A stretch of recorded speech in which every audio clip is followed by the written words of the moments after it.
Follow me on the other platforms, you'll know that I was kind of commenting about the STEM fields that are flooding, because now there's like reports now that there's like a lot of the STEM and a lot of engineering is starting to flood out in the US. And for those of you that are old school, that go back to like follow my work from way back when, from like 3 years ago, over on YT, so some of the original videos, I talked about this was going to become a problem in engineering and STEM specifically. These fields were getting too many people wanting to flood into them, and the market hasn't really adjusted for that. There may or may not, I should say, be a market demand. And since we haven't allowed the real job market to adjust because of gimmicks and just shoving people into these institutions, nobody really knows what to pursue any longer because of this, because of all of this massive distortion that takes place in the markets. And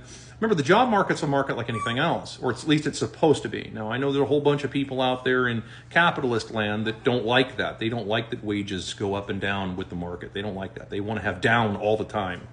But in theory, it's an actual market like everything else. It's supposed to be anyway.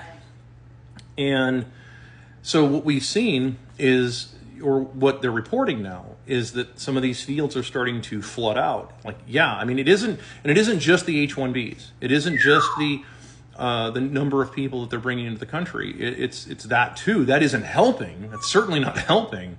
But there's also this huge abundance of people that are going into these fields, and there just isn't the market demand. Remember, if you go, again, way back, I've talked about this on a number of occasions, you have a declining demographic all over the world. Something like 100 countries are in demographic decline, meaning that they're just not having enough kids. There isn't enough people to support this.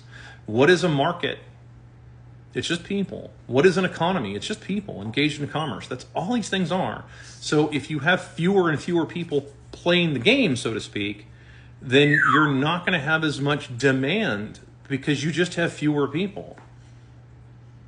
It's one thing if every boomer had like 9 kids each, every Gen Xer had like 8 brothers and sisters like a lot of boomers had, that would be one thing. But most of Gen X are like only children, or they maybe have 1 or 2 siblings, and that's it. And then millennials, it's even fewer. And Gen Z, it's even fewer, because those are the kids that are typically Gen Xers. And Gen X isn't exactly known for having 9 kids, right? They might be able to afford 1. And then, of course, from there on out, you've got your millennials and Gen Z that are trying to figure out if they can even afford to have a kid. Many of them are having a hard time affording pet food at this point, let alone, having a human child, right? Well, when you have fewer people playing the game, you're just going to have a softening of all of these markets, and there just isn't really enough demand.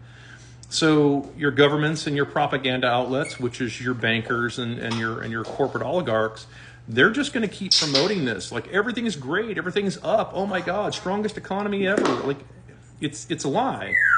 It's a lie, because the birth rates suggest. I mean, like the birth rates tell another story. Birth rate is a lot more. It's a leading indicator, not a lagging indicator. Birth rate told the story 20 years ago. So there were those of us out here.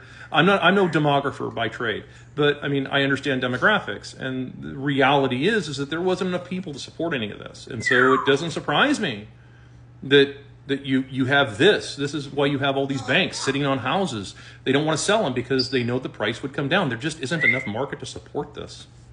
So in the case of engineering, and in the case of STEM, yeah, there isn't enough support on the back end. There isn't enough demand to support all of that supply. So now you're going to have a bunch of people probably, don't be surprised if you run into people that have got all kinds of engineering credentials, and they basically make $15 an hour. So don't be too shocked if that happens.